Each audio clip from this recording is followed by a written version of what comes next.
इसके साथ साथ कुछ और महत्वपूर्ण जानकारियां हैं, उन्हें भी जान लेते हैं। महाकुंभ के आसपास जो भी प्रमुख तिथियां होती हैं उन्हें ही प्रमुख तिथियां मान लिया जाता है। इसीलिए 10 जनवरी एकादशी तिथि को प्रमुख स्नान की तिथि माना गया है। महाकुंभ शाही स्नान और भी खास तिथियां हैं, जैसे कि महाकुंभ शाही स्नान तिथि माघ कृष्ण प्रतिपदा मकर संक्रांति 14 जनवरी 2025 दिन मंगलवार को है।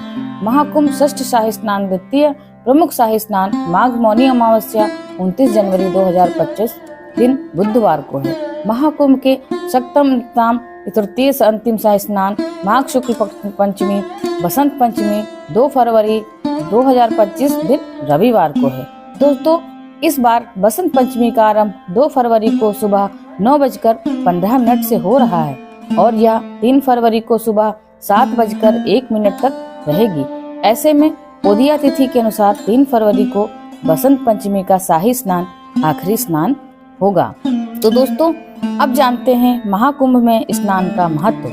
त्रिवेणी संगम यानी गंगा यमुना सरस्वती तीनों पावन नदियों के संगम पर माघ मास और कुंभ पर्व पर स्नान, जप, पाठ और दान आदि का धर्म शास्त्रों में विशेष महात्म्य वर्णित किया गया है।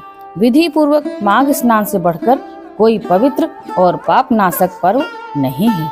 माघ मास में कुंभ पर्व में प्रयागराज में कहा जाता है, जो व्यक्ति 3 दिन भी नियम पूर्वक स्नान कर लेता है तो उसे सहस्त्र अश्वमेघ यज्ञों को करने के बराबर पुण्य प्राप्त होता है। इसीलिए दोस्तों, महाकुंभ महापर्व भारत की प्राचीन गौरवमयी वैदिकता भारतवर्ष का सबसे बड़ा प्रतीक माना है।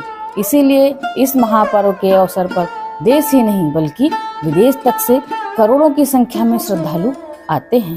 पौराणिक मान्यता अनुसार कुंभ शब्द हेतु इकट्ठे हो, क्या घड़ा और कुंभ का अर्थ विश्व ब्रह्मांड भी है। यह कर शब्द का अर्थ है घर या घड़ा सा।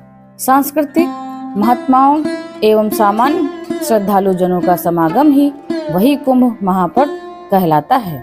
कुंभ पर्व के संबंध में वेद पुराणों में अनेक महत्वपूर्ण मंत्र और प्रसंग मिलते हैं, जिनसे सिद्ध होता है कि कुंभ पर्व अत्यंत प्राचीन, प्रामाणिक और वैदिक धर्म से ओतप्रोत है। ऋग्वेद के 10वें मंडल के अनुसार कुंभ पर्व में जाने वाला मनुष्य स्वयं स्नान, दान, होम आदि सत्कर्मों से फलस्वरूप अपने पापों को वैसे ही नष्ट करता है जैसे कुठार वन को काट देता है और जिस प्रकार नदी अपने तटों को काटती हुई प्रवाहित होती है, उसी प्रकार कुंभ पर्व मनुष्य के पूर्व कर्मों से प्राप्त हुए मानसिक और शारीरिक पापों को नष्ट करता है।